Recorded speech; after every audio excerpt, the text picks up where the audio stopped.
Hello, one and all. I wanted to show you a little project that I've been working on here lately, and I guess it all got started because I recently worked with 3 Excel students, and I've been trying to think of something, a project that we could do during the course of our class that would be instructional as well as be helpful to our everyday life. And the thing that I've always had in the back of my mind is having the students create a check register, and the main reason is because if we're good check users, we're using a check register and we would understand the logic behind that. So today I'm just going to give you a quick run through on what this check register does, and then in the coming days I'm going to show you how to build the individual components that go into this.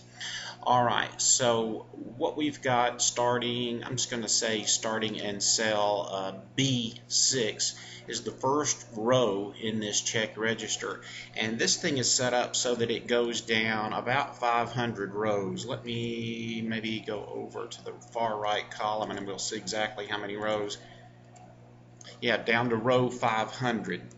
Come back up. And we've got the first column is dedicated to the check number, so we put the check number here, and then the next column is dedicated to date, and then you see we've got a description of the transaction that took place, and then I'm going to get rid of those drop down arrows. Control Shift L should get rid of those, but that C stands for whether or not this check or this transaction has cleared. So basically you would take your statement that you get at the end of the month, and if it appears on the statement, you put a check here. And the way that this check goes into place, this comment tells you enter the letter A to insert the check mark, and that can be either a capital or a lowercase a, either way.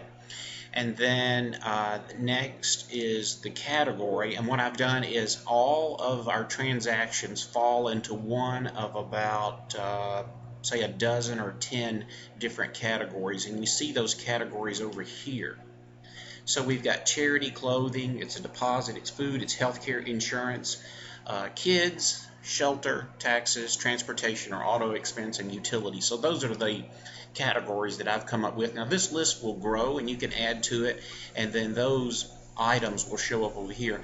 I want to set this up so that it's as easy to use as possible. So basically, if you are making a deposit, rather than type the word deposit in there, you can hit this drop down, choose deposit, and then it puts it in there automatically. And that's important from the standpoint of keeping your data consistent. A deposit will always be spelled this way, so if you were to misspell deposit, then some other tracking features that I have built into this wouldn't work, and in a lot of your spreadsheets you're going to find that it's got to be spelled the same way. It doesn't have to be spelled the right way, but it does have to be spelled the same way all the time. Alright, the next column is your debits. So as money comes out of the account, you put it in this column. As the money goes into the account, you'd put it in the credit column. And then of course it wouldn't be an Excel spreadsheet if it didn't have a formula that would always update, and then that is our balance.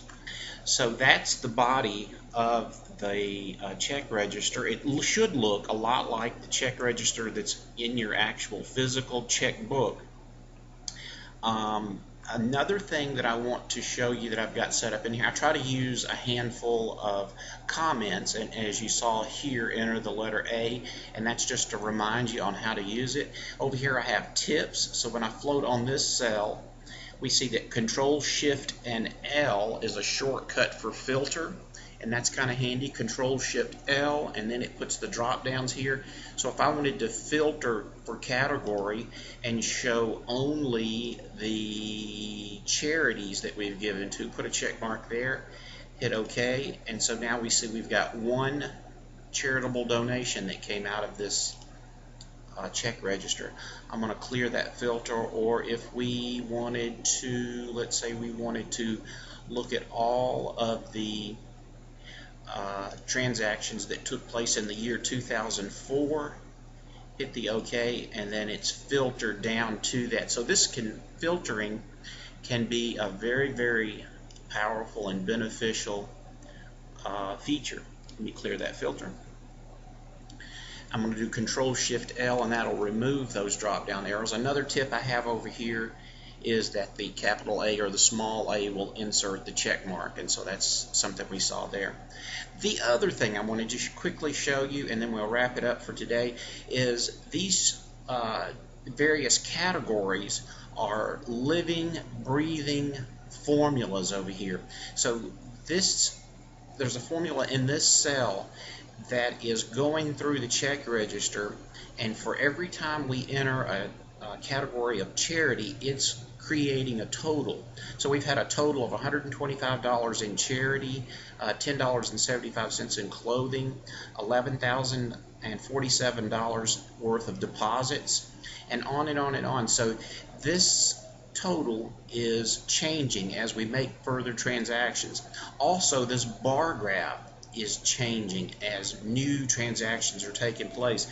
Let's see if I can find charity right quick and show you. There's our $125 charity, and you see that's a very small bar. Let's just, for the sake of demonstration, make that bigger. I'm going to make that $10,000, 10000, and hit enter. And you see that bar gets much bigger. So this is a living example. I'm going to Control Z to take that out. So we'll let that do it for now. I'm going to make all these videos roughly 5 or 6 minutes, and then we'll stop there. And so next time you see a video that pertains to this checks register, I'll show you how I went about building this. All right, see you later.